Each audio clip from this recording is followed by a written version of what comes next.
Mm-hmm. Yeah, we read today in the introduction, and you've made reference to it too, about the use of we when God is speaking. And you said that it's like the royal we. Is that the only interpretation? In the Arabic language, it's called al-jam'u liman yu'azzimu nafsahu, which means the plural of the one who's exalting himself. So, from an Arab's perspective, if God's using it, it's acceptable. But when an individual uses it, it's arrogance.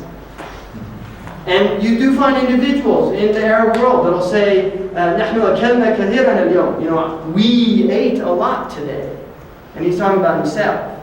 And it's actually it's considered bad manners. But this is the way it's understood. Absolutely, it's never seen as indicating more than one God, or absolutely not. Yeah. Well, I didn't mean to imply that. What's that? I didn't mean to imply that. No, I know, but some other. They're interestingly enough, like the Mormons, for instance, do believe that the we in the Old Testament is used to mean a multiplicity of gods. And some of the Christians have believed that the we of the Old Testament was used also to indicate the Trinity, for instance. I mean, there are many, you'll find this in many books, Christian books.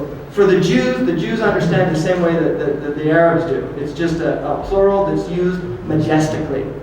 Nahnu, it's a stronger. If I say ana, now the interesting thing about the Qur'an to me, and Cleary points this out, and I think it's a really valid insight.